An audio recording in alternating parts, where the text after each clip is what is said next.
Everyone knows what a knife is, and I'm sure most of you in this room have used one before.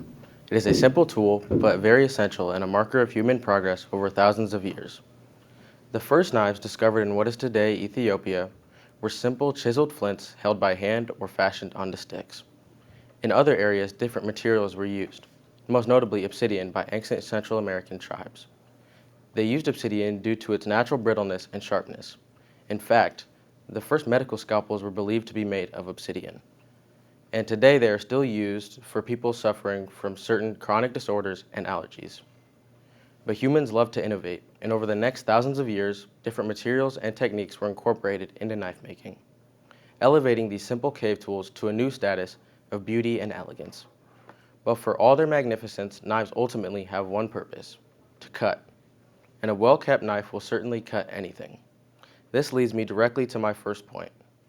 Most of us associate sharpness with danger, but in almost all cases, a dull knife is a dangerous knife. This is due to the fact when you attempt to cut something with a dull knife, you need to put more pressure on the blade. This raises the chance of something known as rolling.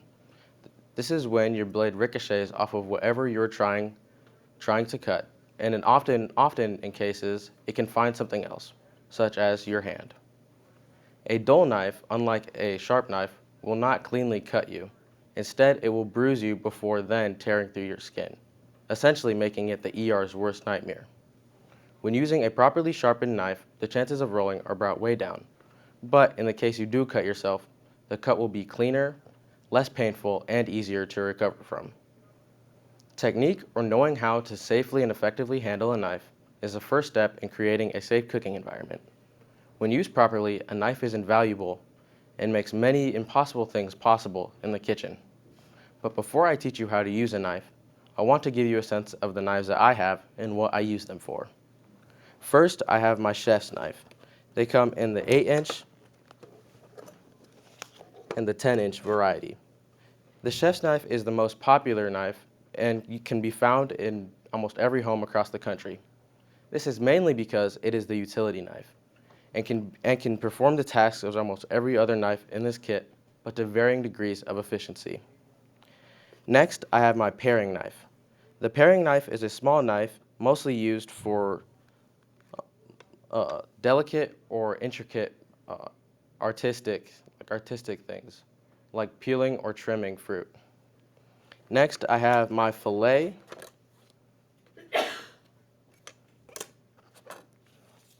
and my boning knife. These are both used in similar fashions as they're used when breaking down animals or pieces of meat. The fillet knife is the sharpest knife in the knife kit, and this is by design. A fillet knife is used when making delicate or intricate cuts on light meat, such as fish or chicken. The boning knife is a stronger, well-spined knife made for more heavier pieces of meat, such as cow or pork. I also have a bread knife in my knife kit. This is used as the name implies. Now that you know what kind of knives I have, next I need to teach you proper technique. When using a knife, be sure to keep all of your hands clear of the blade. When cutting, be sure to keep your non-dominant hand in a claw position as to avoid accidental cuts. When you cut, be sure to give your knife all of your attention, especially if you're in an area where there are other people. For example,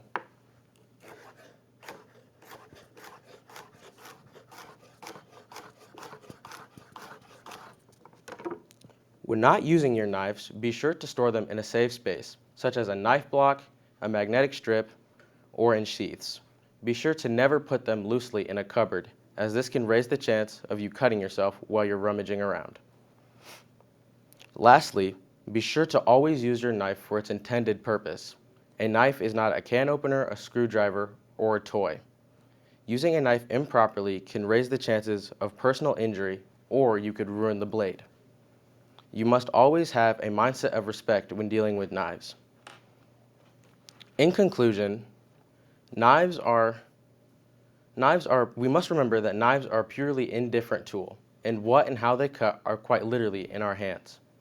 A chef can use a knife and create a beautiful meal, and a crook can use that exact same knife to take $50 off of someone.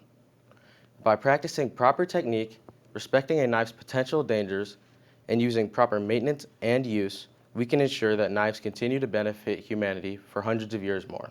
Thank you.